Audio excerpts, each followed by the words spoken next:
Welcome to our first edition of Transfers, Tactics, and Targets, an off-season show where we preview what's in store next season for one specific team in the Premier League. This year, we're kicking off the series with a bona fide Prem giant. Manchester City have been one of the most dominant teams in the world over the past decade, boasting the likes of Haaland, Foden, and Rodri on their infinity gauntlet of a team. But despite being backed by some of the richest businessmen in the Middle East and one of the greatest managers in football history, things have never been more uncertain. After a trophyless season, the departure of legends like Kevin De Bruyne and Kyle Walker, and a flop exit in the Club World Cup, Pep Guardiola must rebuild the Etihad soon or face the consequences. With a slate of new transfers already here and some more potentially on the way, will City rise back up to the top, or are they doomed to permanent mediocrity in an increasingly competitive English top division? Yeah, and that Man City rebuild is already underway. They are moving decisively after that trophyless 2024-25 season. They have spent just about £113 million so far on three likely starters and a backup player. And that total is not even including the 59-60 million they spent on Marmoush. And they need to spend big because, like you said, Darian, they have veterans to replace. I'll just speak on probably the biggest hole they have in their roster right now, and that's the one left by KDB. His move to Napoli marks the end of an era for this club. Guardiola has lost his main engine, and Man City has lost their primary creative hub for the last decade or so. And interestingly enough, as De Bruyne heads to Italy, his replacement is coming out of the Serie A, though he might not want to call himself KDB's replacement, Tijani Reijnders from AC Milan. And given Premflation, £46 million for a guy who scored 15 goals last season in a competitive league and won Midfielder of the Year is not half bad. And I think there is definitely potential for this guy not to match KDB, because you can never really do that, but to definitely follow in his footsteps. Kevin De Bruyne is arguably the best midfielder in all of Premier League history, and it will be an almost gargantuan, impossible task to try to fill in his shoes. Even at his ripe old age, going to Napoli, that's going to be a massive, massive loss for the City squad. He was one of their key contributors, one of their key playmakers. After losing Rodri last season, and with him out of the squad, it's going to be a big question whether Reijnders is up for the task here. Now, what's interesting about Reijnders is, despite being technically speaking a number 8, he is surprisingly good at both playmaking and long shots. He scored 10 goals in the Serie A last season. He's highly dynamic, has an insane work rate, and could slot in a variety of potential positions for Man City this season. I could see him easily being a key defensive anchor alongside someone like a Gundogan, a Rodri, etc., while also providing key offensive threats as well as passing opportunities for those attackers on that stacked City squad. We already saw this at the Club World Cup, and that's just the beginning. But of course, it's not just De Bruyne that needs replacing. Kyle Walker is off to Burnley for a couple £1 million, which opens up some room at right back. And with Aït-Nouri being largely left-sided, Man City could use a more outright replacement for Walker. We've seen lots of shouts about Denzel Dumfries coming in from Inter, but his quite small release clause of £22 million actually expired yesterday as we're recording this on the 15th of July. So the best price on his contract is seemingly no longer available. I could definitely see Man City just biting the bullet and signing Dumfries anyways, because out of all the targets they have for that position, I know there's also Livramento from Newcastle, Wesley with Flamengo. Out of all those targets, Dumfries is definitely the biggest one. And Man City have shown that they're willing to spend. But even if not him, City is going to want someone to fill that gap because it's a quite big one. Absolutely. Right now, Mateus Nunes is playing at right back, and he is a midfielder. So this is a very key issue for Man City's squad. And as we'll discuss later, given the way that Man City is utilizing fullbacks from this season onwards, it's going to be very important to get somebody that's actually familiar with the role in order to play for a 38-game season. Now, alongside with Dumfries, some other key players that Man City have been targeting are Crystal Palace's Daniel Munoz, as well as you said, Newcastle's Tino Livramento. According to Transfermarkt, right now Livramento has about a 46% chance of signing for Manchester City, and I think he fits the profile. Livramento often played as a right wing back or even a right midfielder, and he's also capable of playing on the left as well. He's very solid defensively, especially on ground duels, which he won 55% of last season, but he's also a key contributor to that Newcastle build-up. Right.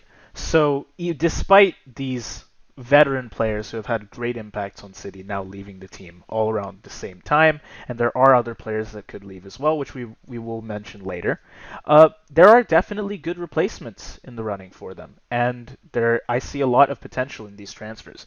And ultimately, the transfer window and pre-transfer window activity for Man City has been great. I mean, we can't miss mentioning Ryan Cherki, who showed up for Lyon in the Europa League before joining for £34 million and being able to offer raw creativity and upside on the right wing. And Ryan Aït-Nouri for 32 million from Wolves, who has already played in the Club World Cup and gives Pep a natural left back player. I mean, it's clear City, they're not only working on filling their gaps, but they're collecting up stars in other positions on the field as well. Given how last season went, they of course have lots to make up for, but right now I think their outlook is looking pretty good. Yeah, I like Ryan Nori especially as a pick. Somebody who I think was very key to that Wolves attack that last season, despite being technically a left back. He is the true modern offensively minded left wing back. He played as the fullback on the left, as along with Semedo, I believe, in that five in the back formation, which gave him a lot of leeway. He has great creativity as well as very strong dribbling ability, and despite being a fullback, he brought 4 goals and 7 assists to that imposing Wolves offense, being one of their biggest players throughout. Now, he's obviously going to be alongside much bigger offensive players, a much bigger team, anyways, with a stronger spotlight. But I would argue that he was one of Man City's best players at the Club World Cup, and he's already fitting into his role quite nicely. And I can also say similar things to Cherki.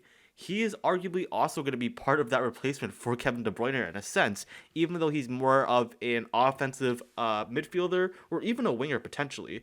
He's great at long shots, he's an amazing playmaker, and he has large shoes to fill, but the potential is there.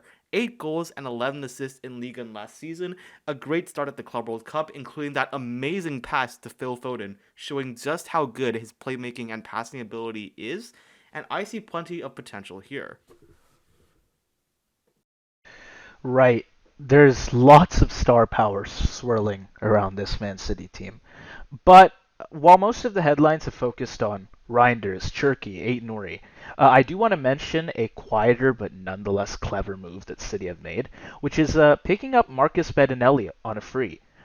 He's not going to challenge Ederson or Ortega between the sticks, but he brings leadership and a solid glove off the bench when needed. Bettinelli's arrival has come just as Scott Carson is finally parting ways with the club, and while fans joked about him being more of a vibes guy than an actual backup, the reality is you do need a dependable third keeper, especially for cup rotation. And I think the goalkeeping situation now feels secure. Ederson will probably stay as the starter, Ortega is the trusted number 2, and Bettinelli fills the void as the experienced depth guy.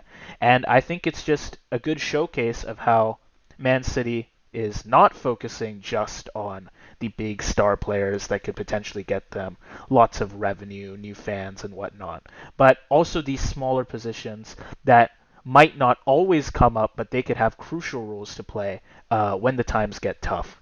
And so it's definitely a good pick for them.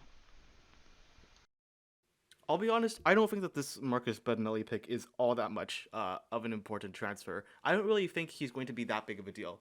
His last game, his last professional important match, was 3.5 years ago, and he's just been riding the bench, being a vibes person for various clubs, most recently at Chelsea. Obviously, a third option is always nice, just in case you get some freak injury and you want to do rotations, but I don't imagine Bettinelli is going to be getting much playing time, if any, for the City squad, and I think there's nothing wrong with getting him, just in case, again, and just for that locker room presence. Now, that being said, like, I don't want to rate too much. I don't want to look too highly into this sort of transfer because it does seem more like, you know, it does seem more like City just want to make sure that they fill their keeper quota more so than getting him for any particular purpose. But I guess it's a fine transfer. Like I don't have anything wrong with it. Yeah, that's fair. Um, I will say their new sporting director Viana has worked fast to get deals done. I mean, we saw how many transfers they were able to make before the Club World Cup, which gave the squad a rare chance to gel early over the summer. Pep has always said that he values stability over last-minute chaos, and by locking in some of these key signings before preseason, it gives him more time to experiment with systems and with chemistry. In past summers, I think City have been sometimes slow to make moves. They've waited on dominoes to fall elsewhere in the market. This year, they definitely went the opposite route. They got what they needed before other teams could really react. And even if more incomings arrive, let's say someone like Tino Livramento or Wesley from Flamengo, for example, the core group is already in place, and Pep has had them working together through the Club World Cup. And that is a luxury not many other top teams have right now. Arsenal, Chelsea, even Liverpool are still finalizing big deals. City, meanwhile, are locked and loaded.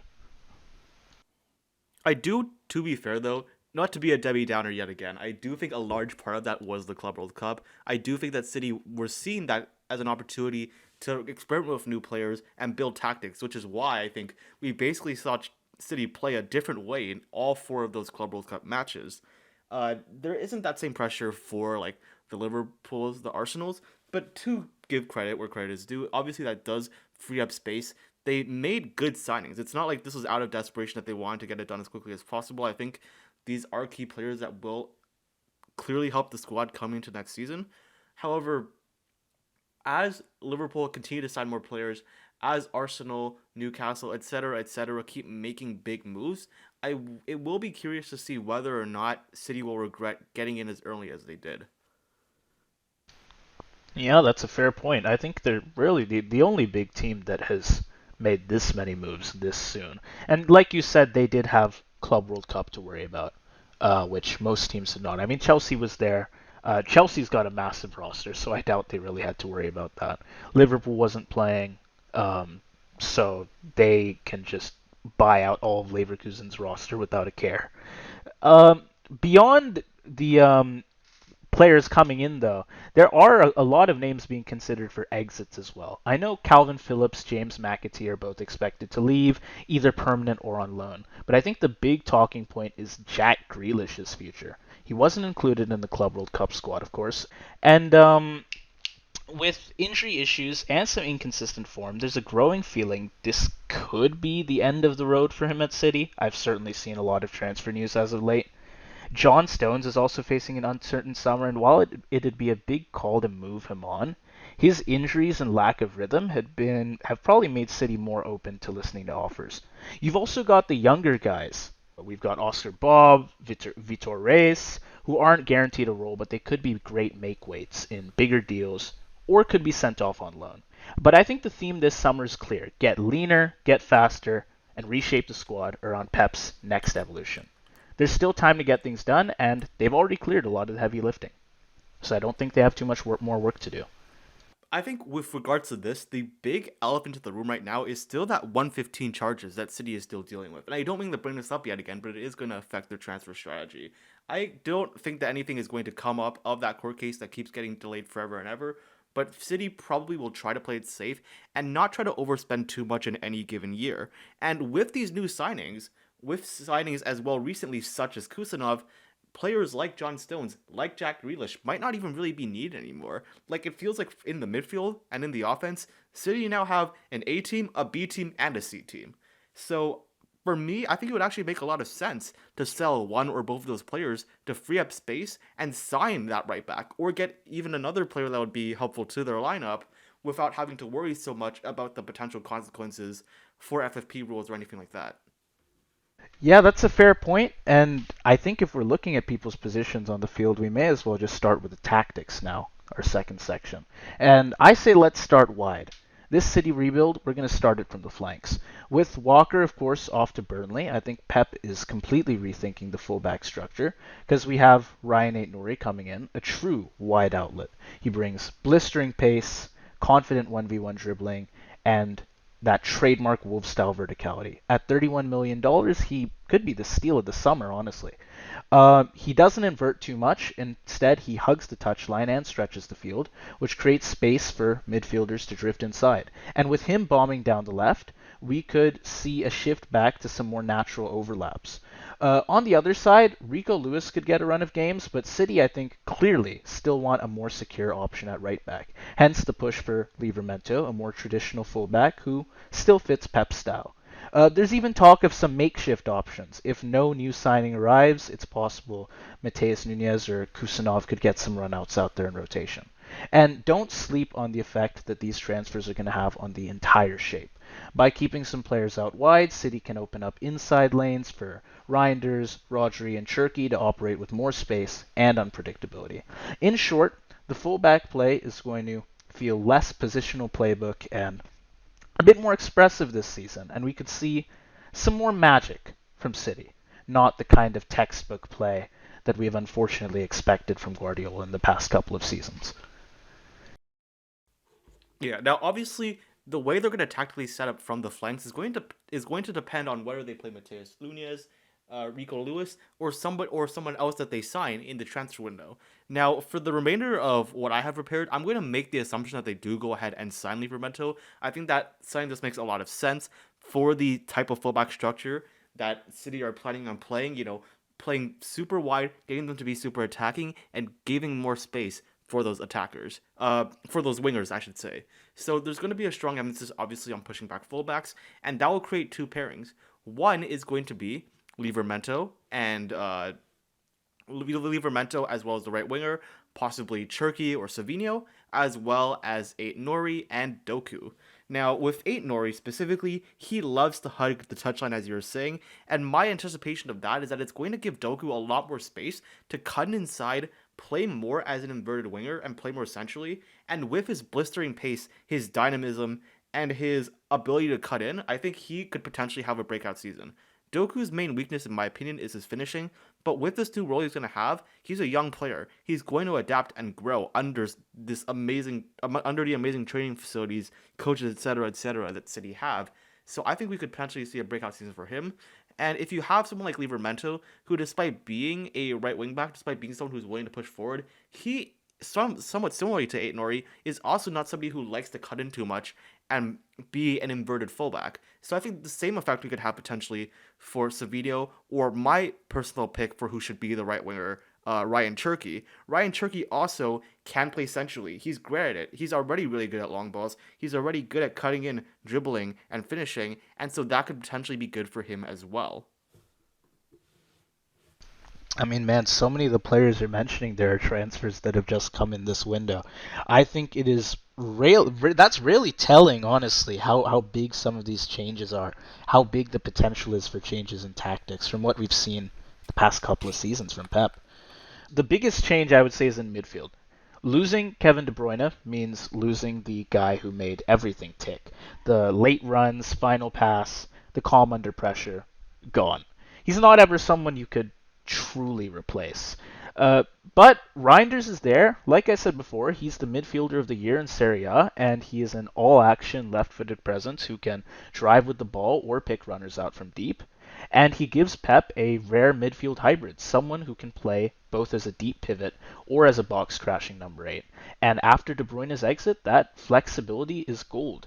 The lack of KDB's signature late runs could be filled by Reijnders himself or even by Foden or Savinho moving to more central zones during build-up, and because the midfield has gotten younger and more energetic, City can press higher, and we can expect more counter-press traps and turnovers that lead to instant breaks. Even the rotation pieces have roles now. They can slot in without major tactical compromise, which wasn't always the case last year. And so, with Rodri holding, Reijnders floating, and Cherki roaming between the lines, Pep has now got his post-KDB engine room. Youthful, flexible, and just unpredictable enough to keep teams guessing.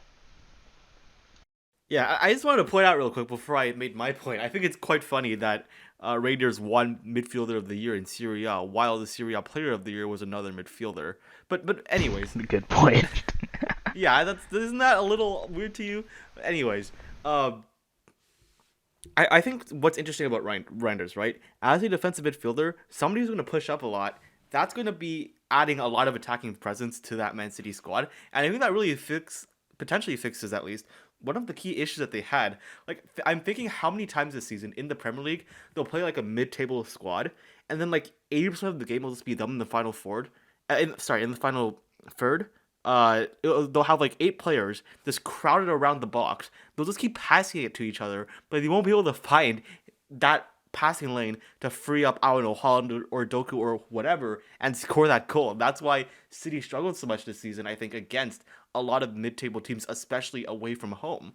Someone like Reijnders, I think, will help with that, obviously, with how good his playmaking is, and with the fluidity that he has, especially alongside players like Marmoush and Cherki. At the Club World Cup, we saw that they were constantly rotating around each other, which made it a lot more difficult for even the most structured defenses to deal with them, but it also comes with potential pitfalls of their own. When you push up both the fullbacks and the number 8s, like City are doing with Livramento, Reijnders, and Aït-Nouri, that leaves you even more vulnerable on the counter-attack. That means you basically just have those 2 center backs to deal with the onslaught that will happen every time you lose the ball. This is sort of what happened to PSG in that final against Chelsea, and that's what we saw happen to City when they played Al Hilal. So here's the issue for me.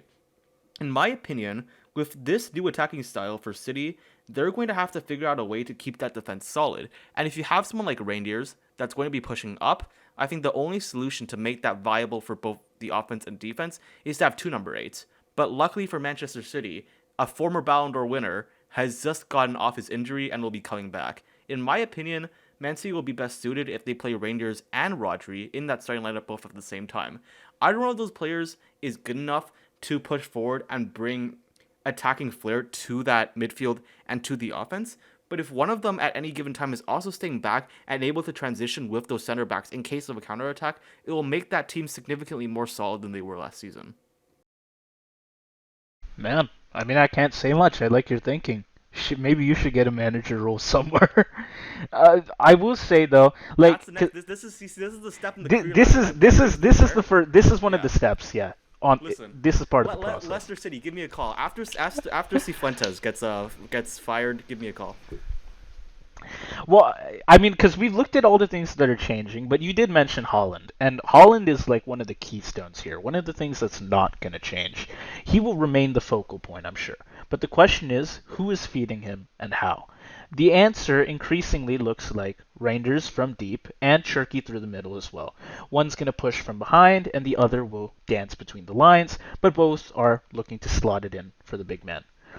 Pep's back pocket possession tactic, that 3-2-5 or 2-3-5, however exactly he wants to set it up, could show up more often as well. I think it would really suit Aït-Nouri pushing high, with Reijnders and Rodri balancing the possession deeper. Um, like I mentioned earlier, Bettinelli's arrival, I know you said it's not going to have a big direct impact, and I think that's fair. But it does give Ederson real breathing room, and that also means better fitness and sharper play deep into the season, so that these tactics can be kept up for longer. Really, you shouldn't underestimate the tactical freedom that good squad depth can create, because this year, like they've already done in Club World Cup, City, they can experiment more, rotate more, and still be able to recover quickly between competitions. The short version, this is still a Pep team. The principles, they stay the same, but the ingredients have changed, and I think the recipe could be even more dangerous now. Yeah, I think Ederson is actually going to be a key role in this. He is somebody who is very good at distributing. I think he got something like 4 assists in the Premier League last season. And when you have options, not only the 2 center backs, but Reijnders, someone who has great playmaking, the 2 fullbacks who will potentially just push up. When you provide more options to Ederson, I think he's going to cook this season. And as you were saying, yeah, I know I don't rate other backup goalkeepers, and that's for both of them as well. I don't think Ortega is all that amazing either. It is obviously going to give him more energy as he ages, and that's going to be good for them as well. But on the offense, I actually somewhat disagree with you that Haaland is going to be the focal point, or at least the sole focal point. And I'm going to explain why. Haaland scored 22 goals in the Premier League last season, which for any other striker would be very good, but for Erling Haaland is an off year. So I think part of the reason is at some point, those other Prem teams have adapted and realized that City are maybe a little bit too reliant on Haaland. Just by cutting off that passing space, City sort of shot themselves in the foot. Doku, I think last season was not allowed to play inside enough, the same way that he will be this season. And Savinho, I think, took a little bit of time to well into the new playing style of the Premier League, and that sort of suffered. That made City a bit too isolated. The way I see it, Cherki will be best utilized as a right winger. He could also be an attacking midfielder, but I think City just don't need him to do that. There are other players that can do that already. Phil Foden, a Claudio Echeverri, a Bernardo Silva. I don't think that that's going to be the main issue. I think Savinho is actually more of a weakness. Not just himself. I think being one of the weaker links on the City starting 11, but also sort of the lack of depth that City seem to have in that position. So I think either Marmoush or Cherki can both play on that right wing, and because they'll be given the space to play central off of Livramento or some other right back, and because the fact that Cherki and Marmoush in particular are also very capable of playing centrally on the offense whenever necessary, with either of those two players playing on alongside of Haaland, they can transition between a 3 attacking system and a 2 striker pairing system, which will just make it so much harder for opponents to deal with closing those passing lanes when there's 2 number 9s up top at the same time. Yeah, I think just overall, there's just so many more options for Man City to play this season, especially like with all these transfers. Let's not forget we've also got Rodri back, so that's definitely helping them as well. I think this team will be playing a quite exciting game for this season to come. As long as they don't have an injury crisis, I think they will be good to go, and they'll have a lot of tactical options to get through this season. All right. In that case, let's move on then to our targets for the club. What do we think Man City is going to accomplish this season? Of course, they've got big possibilities here. And I think we can just start with the domestic game. Reclaiming the Premier League is probably an expectation for this fan base, not just a goal. Third place last year, I'm sure, felt like failure for them.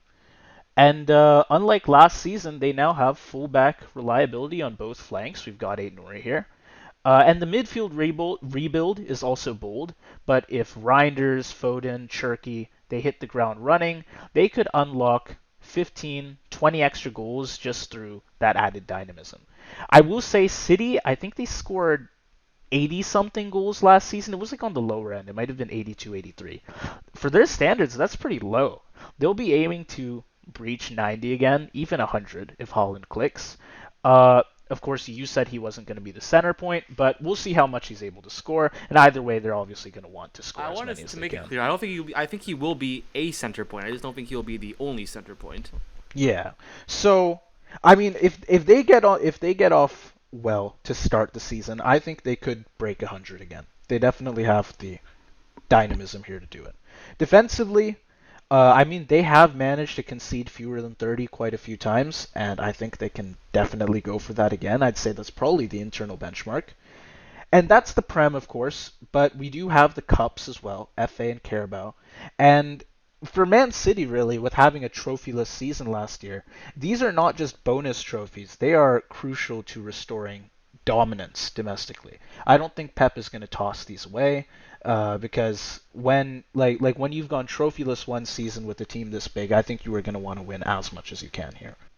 Yeah, I think they do have the potential to win all of those competitions, and the added depth from all of these transfers definitely helps, and the optionality they have with their play as well. Um, I don't want to predict just yet where I think they'll place because I know we're gonna have a video soon enough doing exactly that, but I think they will be much more competitive this time around than they were last season when they had their little I slump in the mean, middle. you can make a tentative thing now because we don't know all the transfers. You could do like if you want, you can do like based on the transfers so far, what you think is gonna happen. I'm gonna say I don't have them winning at the Okay. moment, but I'll put him second, maybe third, but I'll say second for now. Okay. I mean, I totally agree with you in that City have to win the league. If they don't, it's absolutely a failure. And the oil barons that are in charge, the amount of money that they spend, the amount of time they put into this club to not win the Premier League twice in a row would be an absolute disaster, especially after going trophyless last season. So I'm going to start off the Premier League. I think they have now, with this new squad, with this new tactical style that Man City are employing, I think that between their two other main title rivals in Liverpool and Arsenal, they should be able to at least beat one of them. But I don't think that they'll beat both. I agree with you. I'm going to have City finishing second, much to Pep's dismay. And because of their opponents, I think one of them, most likely Liverpool so far, based off of the transfers that have happened so far, but I'm not super confident in that. I think one of them is going to just go a little bit further. I know City have, I know City are the only Centurions so far, the only team to get to 100 points, but just with how competitive the league is getting, I think it's just going to be very hard to do that. Now, usually in a competitive season, 90 points is the benchmark, and I think that City can hit that, but it's just so competitive. It's just so hard to get like 90 or even 95 that I would just see them like barely scraping it, like a 90 or a 91 point season. And with how good Liverpool have been, and with how good Arsenal can potentially be if they just get a key striker and strengthen a few more of those pieces, I'm not even sure that 90 or 91 points is enough. I will say, for Arsenal, getting a key striker is a big, big if. But yeah, you're right. If they can do it, they will be competitive too. But again, they have a good opportunity here. But like you said, it is quite competitive at the top now. I'm sure it'll be even more so this season. Um, yeah, I don't see them winning. Like they've got a lot going here, but Liverpool have been going absolutely insane. Our review on Liverpool is gonna go crazy. We have so many massive transfers to cover there. Oh Uh, boy. we'll have to see if the Isak issue is even dealt with by the time we That get to is that recording is that. quite interesting. I've heard rumors actually that Liverpool aren't pursuing him anymore, but I don't even know if that's true. We'll get a much clearer picture by the time I know, yeah, I comes know the out. idea was like they threatened Newcastle with if you don't give us Isak, we'll just steal Ekatike from you.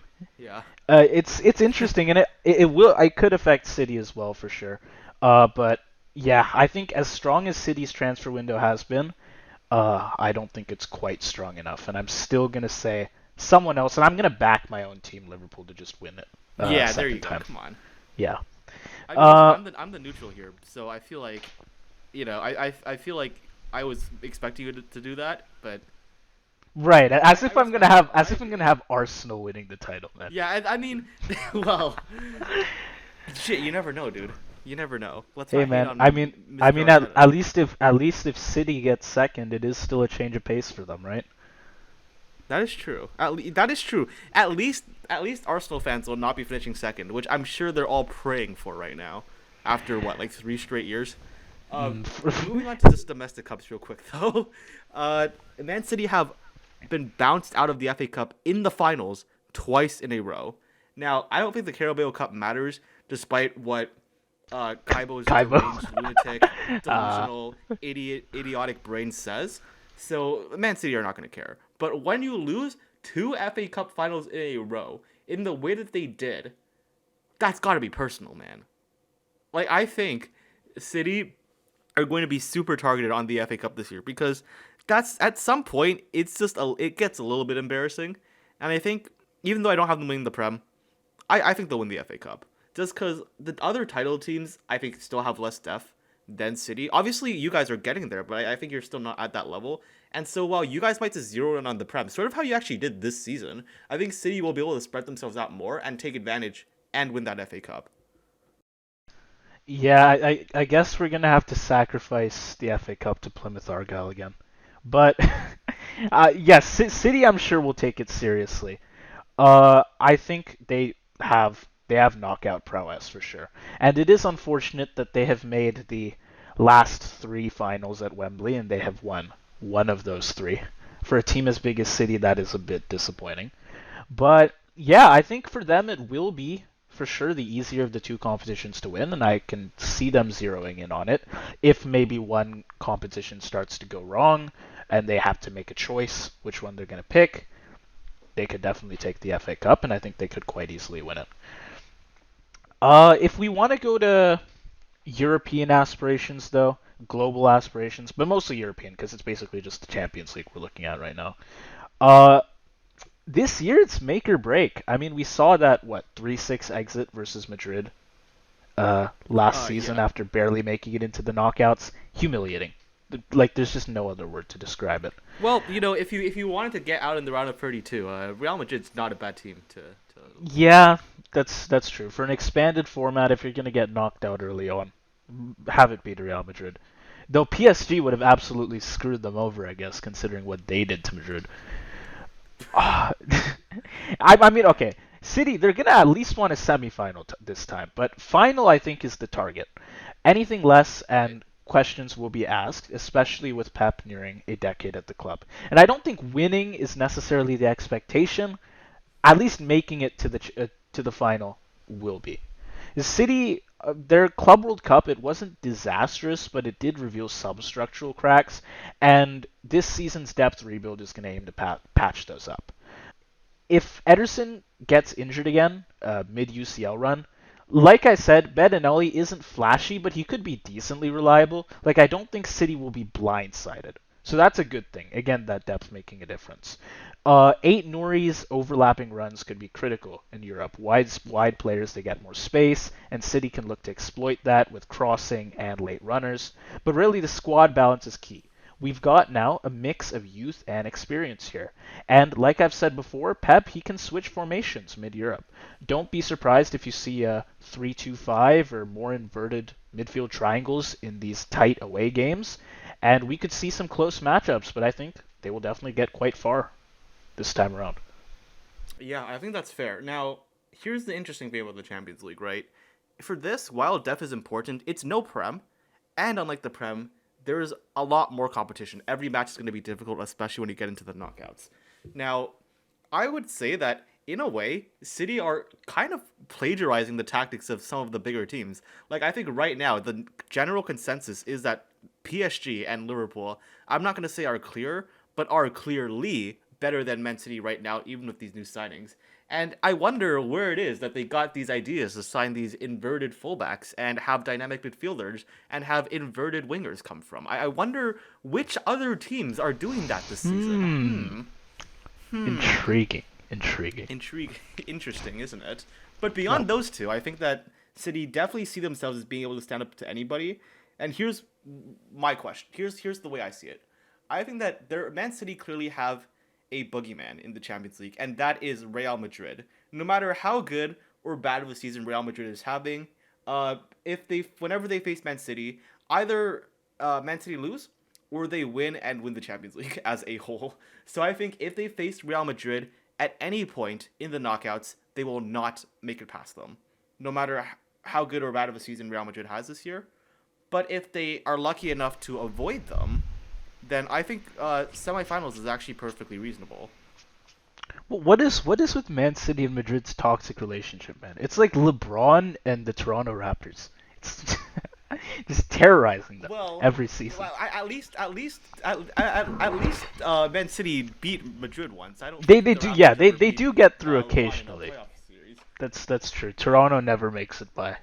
We never, Very yeah, very LeBron unfortunate. never made it We need past we them. needed him to So go to LA to make any difference.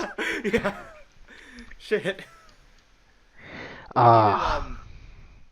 Damn, there's no good analogy here, but whatever. Cross sports references, man, I love them. It's great to watch like a bunch of different sports all at once. Anyways, again, like I keep going back to the depth, but like squad rotation is gonna matter. This season is a long one. We all know the seasons, they're just getting longer and longer. We have more games coming in.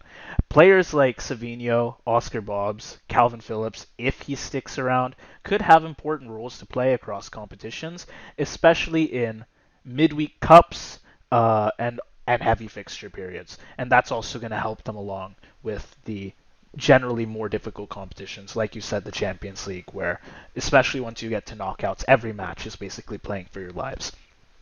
Youth integration, I think, could be closely watched as well. Vitor Reis impressed in the preseason, and he might get minutes if injuries hit the back line. Meanwhile, you could have academy names like Divine Mukasa that could be eased into the second team, and if you have like early FA or EFL Cup rounds, you could see other players coming in there. And I will say the long-term succession planning has clearly begun for this team. You have those academy players, those young players, of course, but then you also have transfers like Reijnders, who isn't just a short-term fix for De Bruyne, he is the foundation of a new midfield identity. And really just a new identity generally that could define City for the next many years to come. And I don't want to hear anyone making excuses for this Man City squad if they do have an injury crisis. Because, again, they have players like James McAtee. We haven't even talked about him yet. They have Nico Gonzalez. We haven't talked about him yet, despite the fact he was the natural replacement for Rodri for like a few months in the Premier League. They've even got players like Josko Gvardiol, who I didn't even mention until you brought him up. So yeah, they have an A team, a B team, and a C team if they really had to get down to it. So when last season, when Man City was talking about the injury crisis, their fans were talking about the injury crisis. Pep was complaining to interviewers about how we don't have our full squad, so you can't talk shit about me if I don't make the Champions League this year. We don't care because, with all due respect, you have more depth than anybody else in the Premier League by far, at least for now. Even though, to your credit, Liverpool is improving, they're not there yet. So if City have another injury crisis and they try to use that as an excuse again, we will laugh at them. Now, part of that might be because they have won 4 Premier Leagues in a row and have shady business practices, but we don't have to worry about that. The point is, they can't be making that excuse. Yeah, and I mean, this season it's going to really set the tone. Post KDB, post Walker, we have 2 veteran players leaving, and we've got lots of new people coming in.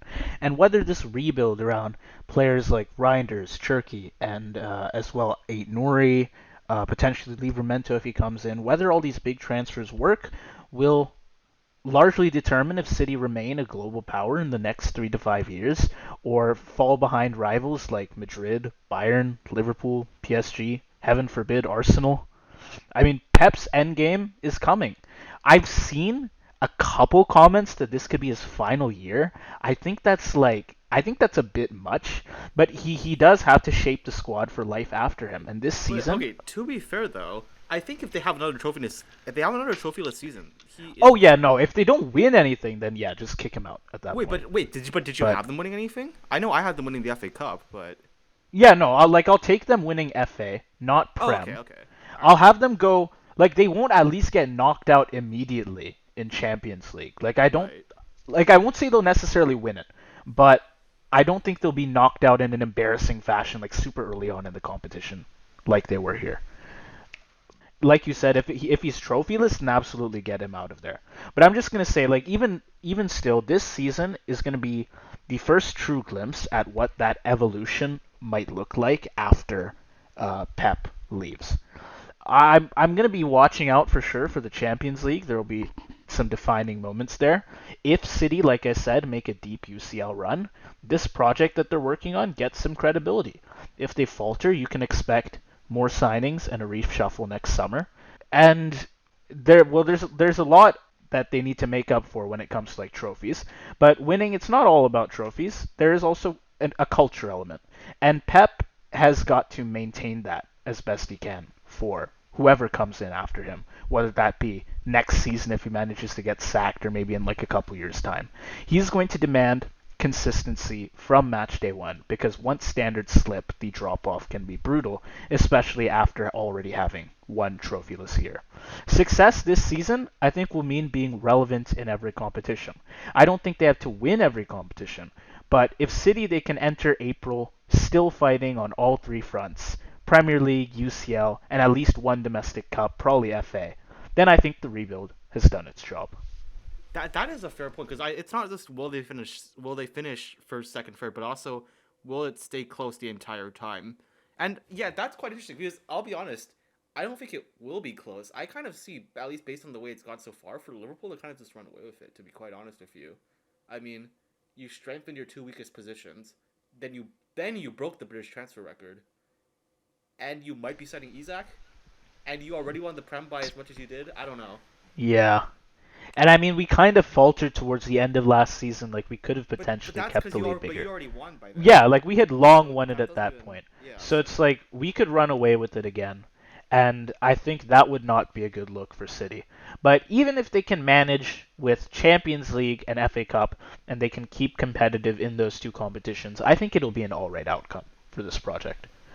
But yeah, I think City they have the potential to go far in all of these competitions, But it's not just them we have to look at. There are other clubs here, other big clubs, potential competitors in all of these competitions.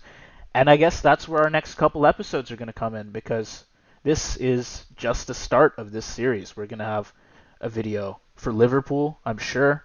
We're going to have like Chelsea on here, Arsenal. We'll have to see if they manage to finally avoid placing second in the Prem.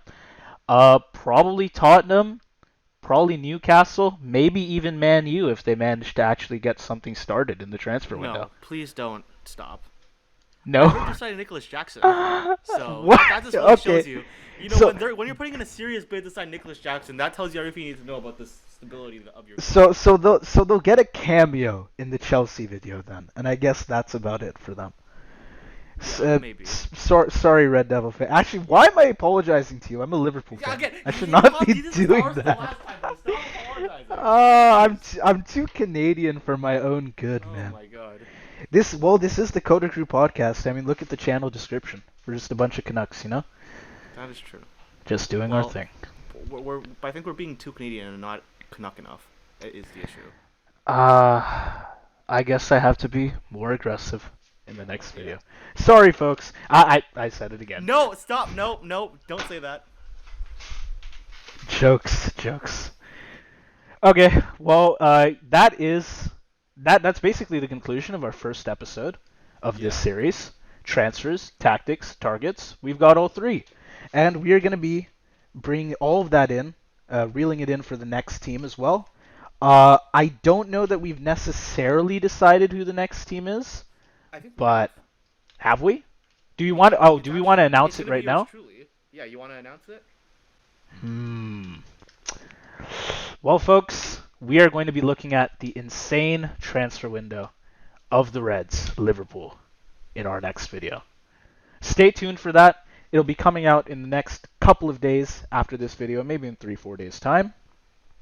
And let us know as well if you enjoyed this series, because this is something we'll be keeping up for the next month or so, just until the Prem starts up again and we have like proper preseason content with all of the transfers confirmed. Yeah. Also, if you like the series, like I said for my last video, please like, comment, and subscribe. Because I said that last time, and now that's our most viewed video of all time. So, thank you guys. I think it's almost hit 500 at this point, man. It's impressive. Really, thank you, folks, because that is a big milestone for us being able to break 500 on a video. And let's hope for more view growth, more sub growth, and we will keep on releasing content. So just make sure to let us know what you think. And with that said, we will see you for the next video on Liverpool. Have a good day, everyone. See ya.